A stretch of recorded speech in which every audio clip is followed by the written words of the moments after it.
Hi, this is Len Rainier.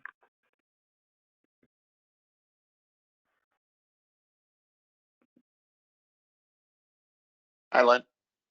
Hi, Marty. How you doing today? Very good.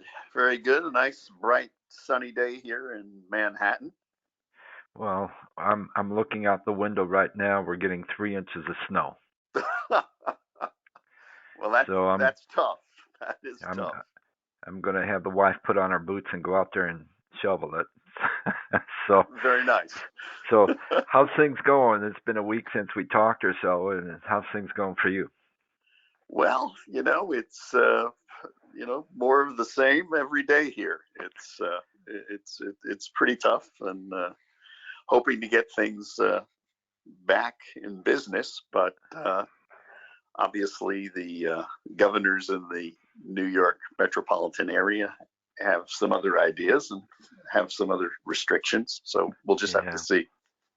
yeah, it's a difficult time for everyone. I mean, it's like I feel fortunate that every morning I wake up, I don't have any of the symptoms of the virus, but the reality is, of the 329,600,000 people in the United States, 329 million people don't have it, which is we should be thankful for.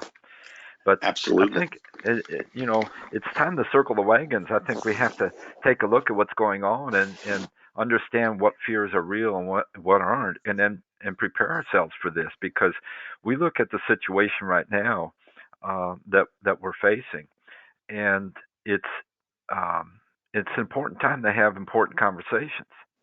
And I believe that the impact of this, we're feeling the immediate impact of this right now. I know your life has changed. Uh, and somebody said it very uniquely about New York. He says, you know, the complications in New York have been brought forward because everybody's on elevators. you know, it's you're Elevators and subways, yeah. yeah, you're That's surrounded by groups of people all the time. yeah. But my fear is, and we've had conversations about this. The residual impact is going to last a long time, and we have to understand what we can do. But we first must recognize the symptoms that this is going to last a long time, and we still have to overcome, the challenges, the typical challenges of risk, taxes, regulation. And regulation is there's that's in capital letters right now.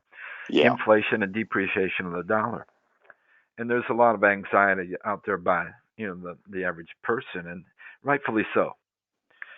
The realization that we're we're no longer in control of our everyday actions, and I think someday when some appointed uh, politician gives us the permission to go out into the world again, we're going to realize how much has really gone, and it's going to be difficult for us to mentally get over that. So I believe there's a lot of anxiety out there, and the challenges we've talked about these. The elements that we're facing are for the average American is tremendous because of the lack of incomes and and the way things have been tied up. So, what are your feelings about the approach to reaching out to people that you've done business with in the past, Marty? How are you thinking about this? Well, I think that's the probably the most important thing that we can do right now is to get on the phone, send out emails, make sure that we are in contact with people, just calling and saying hello and uh, seeing where people are at. Uh, it's very appreciative, very appreciated. Yeah. I know every time I call somebody up, I can't seem to get people off the phone anymore. I mean, people like to talk, and Yeah. I Well, don't blame them. I don't they've blame been them. This they've is been it. tied up. So Yeah, yeah, it's it's and the funny thing is in that conversation when we talk to them, I think it's more of a relationship driven conversation and feeling than a math one that typically comes out of our industry. You know, we've got to for a while we're going to have to learn to stay in front of our clients. And without this communication, we've lost them. It's just like anything else. If you're stagnant and 3 months later you just come out from underneath a rock and say, "Hey, how you doing? Your product's doing well." It doesn't satisfy them on a human standpoint. Is that your thought too? Oh, absolutely. Just to give you an example, I go back to your conversation. Rich people think like rich people, poor people think like poor people. And that is, if that isn't true today, now more than ever, even in my own personal life, the way I see it. To give you a little example, I mean, there are two supermarkets. That's what we call them here in New York, too. Some are smaller than those that you would see in those areas, but one is more or less expensive, but it's more crowded. The other's larger, but of course more expensive. So the idea would always be you want to try to save, but if you think like a rich person, what you want to do is, well, why don't I go to the place that's bigger? It might be more expensive, but there are fewer people, less exposure to the virus if you're going to be exposed to it all, as opposed to trying to save a dime or two in the in the other in the other supermarket here. Yeah. And I have this conversation with my wife saying, "Well, come on, let's go to the bigger place, get it over with, and get it done." Yeah, But there's a cost to it. There's a cost to doing business that way, you know. yeah, I think, in our business, everybody's now starting to look at certainty and security. But the problem is, in our industry, we're using processes that are centered around uncertainty and insecurity. And I think one of the great conversations we can have with people is, do you own a number in your future? Is it there for you? So you and I have been talking about this for a long time, and I put together an idea, Marty, and see if you like it. I think there needs to be a survival marketing and planning package where we reach out to clients, but we need something physical for them in their hands. It's a very unique time. I don't think it's almost like the perfect storm to have a conversation about their family and about security and about certainty. And the challenge is going to be preserving the financial integrity. Uh, you know, this is a really great time because people are reaching out to the family, see how they're doing. But I think with one little line, I think we can change people's hearts and minds in this industry by preserving the value that's already there. Think about it. Your 60-year-old parents, Mr. 45-year-old client, well, that means they would have been at 15. Your 35-year-old clients, well, that's for the people in the South. But for your 35-year-old clients, they're thinking about this. But why aren't we preserving the value that's already there? Rich people do this all the time, and they do it estate absolutely. planning, and they put life insurance in order to pay the estate taxes, but it preserves the value of the family that's already there. Why aren't we thinking like this? So, you know, It, we have to reach out to the client. We have to figure Len, this out. Len, I tell you right now, after after attending your annual symposiums and being around with all these other members of your organization, I think of my son in that 35-year-old range, and I say to him, why would you put another dime into your 401k when all we need to do is preserve the assets that mom and dad have right now? Yeah, Let's use life insurance and guarantee. And it's almost as if, what do you want to have? Son, what do you want to have 30 years from yeah. now?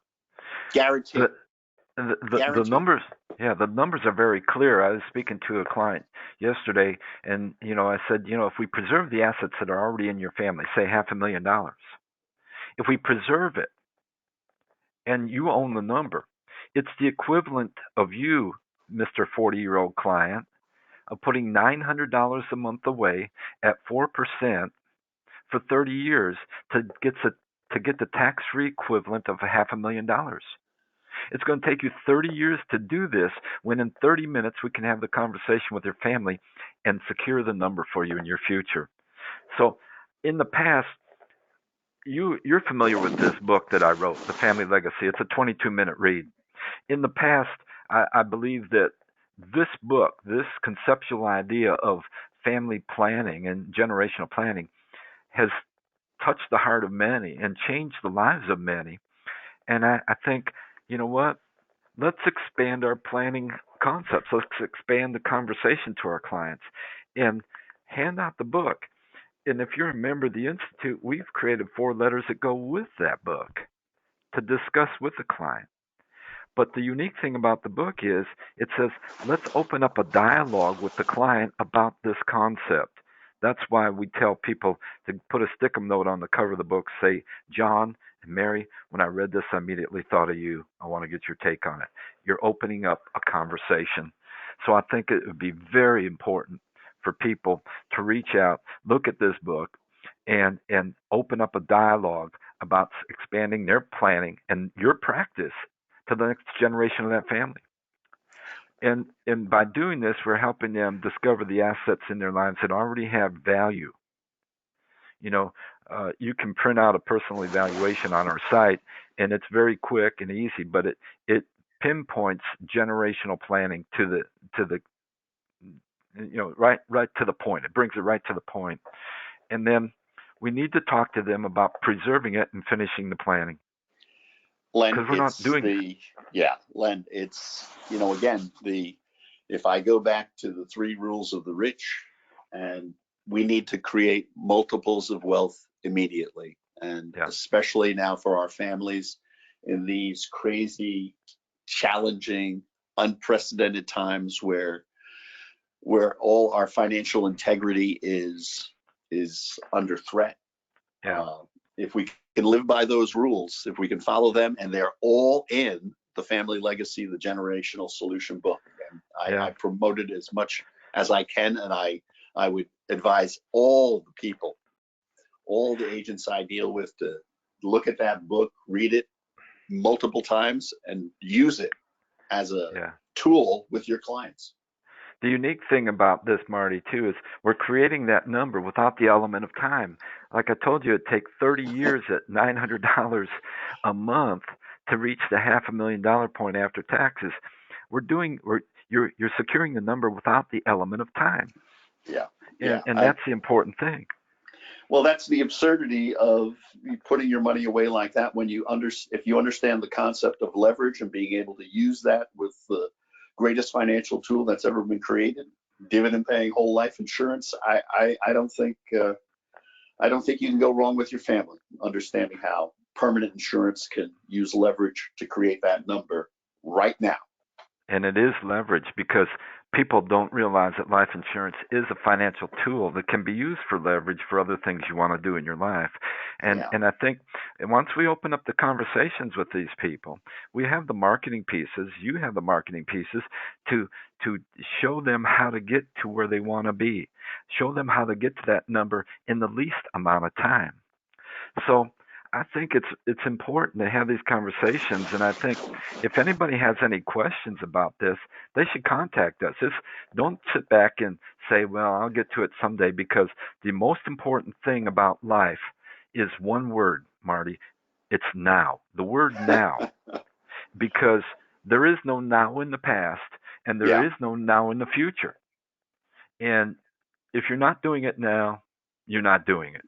yeah. And I think this is a tremendous opportunity in our industry to have these conversations. And for people listening, give us a call. I think it's going to be very important that you understand this. This isn't changing what you're doing. It's adding on to what you're currently doing. And you have an opportunity to change your career and an opportunity to change the lives of your clients. So I think it's important. Hey Marty, how about if I give you a call next week and we talk some more about this? I think that'd be great. I'm a lonely person too. Yeah. I've become a puzzle master. That's right. so, That's right. So, so well, it's been listen, great Marty. speaking with you. Yeah, you take care and send my best to your wife too. All right. I sure will. Thanks, Len. Take care. Thank you. Much appreciated. Bye bye. Bye.